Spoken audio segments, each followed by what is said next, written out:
ရက်ထဲနော်တရက်ထဲနဲ့320ပလုံသွားမင်္ဂလာပါခင်ဗျမေလကုံဒီလကုံပြီဆိုလို့ရှိရင်ကျွန်တော်ကြားဖြန့်ကိုအလှူလောက်လိုက်တာတစ်နှစ်ပြည့်ပြီ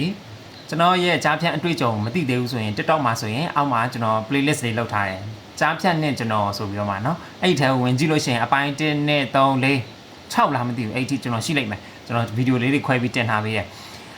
Facebook မှာကျွန်တော်မတင်ဘူးattention ရှာရဲဆိုပြီးမှအပြောခံမှာဆိုလို့ဘာဖြစ်လဲဆိုတော့ဒီရုပ်ကြီးနဲ့လေ YouTube ကနေရောတဆင် Facebook တွေရောအကုန်ပွားပြီးသွားပြီဒီဆရာဝန်ဒီရုပ်နဲ့300ပါသွားတယ်ဆိုပြီးတော့မှတကယ်တမ်း300မရှိပါဘူးเนาะကျွန်တော်300လည်းမချမ်းသာပါဘူး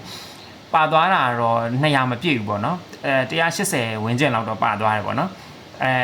အဲ့ဒီရဲ့အတွေ့အကြုံကျွန်တော် sharing လုပ်ထားတယ်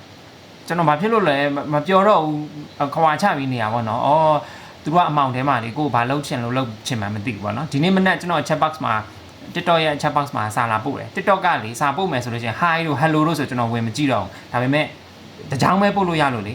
တကြောင်မှပြည့်စုံရေးထားရဲဆိုတော့ကျွန်တော်ဝင်ကြည့်ရယောဂအကြောင်းဆွေးနွေးတာပဲဖြစ်ဖြစ်ကျွန်တော်ကိုအကြံဉာဏ်တောင်းတာပဲဖြစ်ဖြစ်အခုကတော့မယိုးနိုင်တဲ့ကြားဖြတ်ပေါ့နော်320ပါသွားတယ်တဲ့တရက်ထဲနဲ့တဲ့ဆိုတော့ပြီးတော့ကာယကံရှင်က तू မတင်စေချင်ဘူးကျွန်တော်အစကလည်းကျွန်တော်မတင်တော့လို့လောက်တာပဲဒါပေမဲ့ဒီလိုမျိုးပုံစံနဲ့9စာချပြီးလုပ်ပြီးဆိုလို့ရှိရင်အဲ့ဒီကိုရွှေကြားဖြတ်နေရတယောက်ထဲ2ယောက်ထဲမလုပ်ဘူးသူကအနည်းဆုံးအယောက်ကို3 4 50အယောက်100လောက်ကိုစုပြီးတော့မှဒီပုံစံနဲ့ကိုလုပ်ပြီးအဲ့တော့ဒီပုံစံဒီအခု trend ဖြစ်နေတယ်ဆိုတဲ့ပုံစံကိုကျွန်တော် sharing လုပ်ပေးမယ်ကာယကံရှင်ရဲ့ data တွေမပါစေရအောင်ကြားဖြတ်အကောင့်ရဲ့ data တွေမပါစေရအောင်เนาะ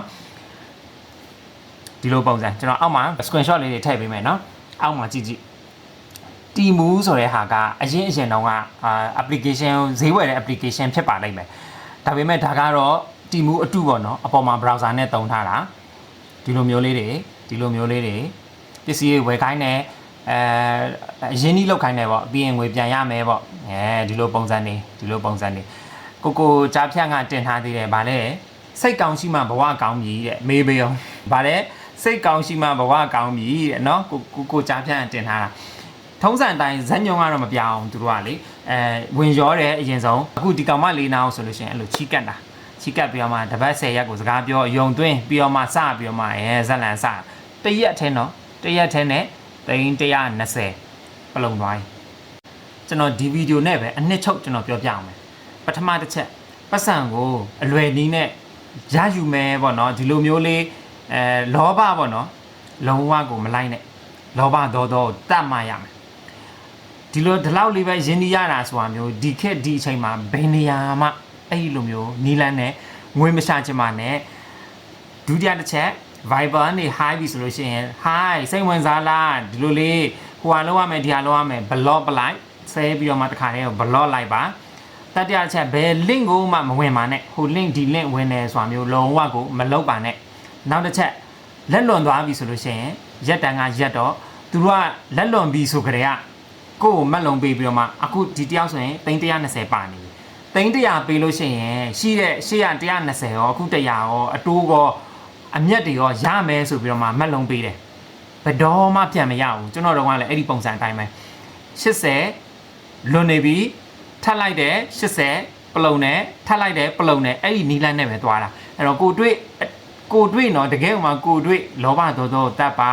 Viber ဟာရင်ပြန်မဖြေပါနဲ့ link တွေကိုမဝင်ပါနဲ့ကျွန်တော်ထပ်ပြောမယ်နော်လွန်နေပြီဆိုလို့ရှိရင်အဲ့လွန်နေတဲ့လောက်ကိုအခု20လွန်နေပြီ320ဖြတ်လိုက်အလူလုံးလိုက်စိတ်ကိုတခါတည်းဖြတ်မဖြတ်နိုင်ဘူးဆိုထပ်ပါတာပဲမဖြတ်နိုင်ရင်အကုန်ပါတာပဲကြားဖြတ်ကအမေကမလေးကိုပြောသွားသေးတယ်သူလိုယောက်ျားမျိုးဘယ်တော့မှရှာမတွေ့နိုင်ဘူးတဲ့နော်ဘာလဲသူပြောတာစိတ်ကောင်းရှိမှဘဝကောင်းပြီကြားဖြတ်နေမှာအဲ့လိုပုံတင်ထားပြီဆိုလို့ရှိရင်လေကျွန်တော်ဘာလို့ပုံမပြလဲဆိုတော့2မျိုးပဲဖြစ်နိုင်တယ်ပုံဒီပထမတစ်မျိုးဒီကြားဖြတ်လုပ်တဲ့အများစုကတော့ယောက်ျားလေးတွေပေါ့နော်ကြားဖြတ်လုပ်တဲ့ကိုတွေကလေသူတို့ရုပ်ဒီသူများရုပ်အဲ့ဒါတကယ်ဟိုမှာဗီဒီယိုကောမပြောဘူးလို့ရှိရင်မယုံနဲ့ဒါသူများရုပ်သူများတင်ထားတဲ့ဟာတွေကိုသူတို့ကပုံဟိုအလှအပလေးတွေကားစီးပြတယ်တို့ဂျင်သွားပြီးဆော့ပြတယ်တို့ဒီလိုမျိုးကိုရည်သွေးတဲ့ဗီဒီယိုတွေတင်ပြီဆိုလို့ရှိရင်အဲ့ဒါကြားဖြတ်မယ်ပြီးတော့အဲ့ဒီဗီဒီယိုတွေကသူတို့အစစ်ဟုတ်ချင်မှဟုတ်မှာသူများပုံကိုယူတင်တာဖြစ်နိုင်တယ်ပထမတစ်ချက်ဒုတိယတစ်ချက်က ဟုတ်ကိုဟုတ်တယ်ပေါ်တင်ပဲပေါ်တင်ပြီးလှုပ်ရှားနေတဲ့အမျိုးအစားလည်းဖြစ်နိုင်တယ်အဲ့ဒီနှစ်ချက်ပဲဖြစ်နိုင်တယ်ဆိုတော့ကျွန်တော်တော့ပုံနေတော့မပြတော့ဘူးသူ့ပုံမှာဖြစ်လဲဆိုတော့သူလည်းဟုတ်ကောင်ဟုတ်နိုင်တယ်မဟုတ်ဘူးဆိုရင်ကျွန်တော်66ကကြီးနဲ့ညှိနေပြီးတော့မှကျွန်တော်တရားစွဲခံထိနေအောင်ပဲအတန်ဖိုင်နေလဲအဲ့အခုဖြစ်တဲ့ညီမတွေကကျွန်တော်ပို့ထားတယ်မပြပါနဲ့တော့ဆိုလို့ကျွန်တော်မပြတော့ဘူးသူကလည်း online ကနေပြီးတော့မှအလုပ်လုပ်ပြီးတော့မှရှေ့ဆက်ရမယ်လို့ဆိုတော့ကျွန်တော်မပြောတော့ပါဘူးကဲအခုဖြစ်နေတဲ့ကြားဖြတ်အကြောင်းကျွန်တော်ဒီလောက်နဲ့ sharing လုပ်လိုက်ပါတယ်ကျွန်တော်ရဲ့ကိုယ်တွေ့အတွေ့အကြုံလေးသိကျင်နေဆိုလို့ရှိရင်တော့ TikTok မှာအောက်ကကြားဖြတ်နဲ့ကျွန်တော်ဆိုတော့ထဲကိုဝင်ကြည့်လို့ရှိရင်ရပါတယ်ခင်ဗျာကျေးဇူးအများကြီးတင်ပါတယ်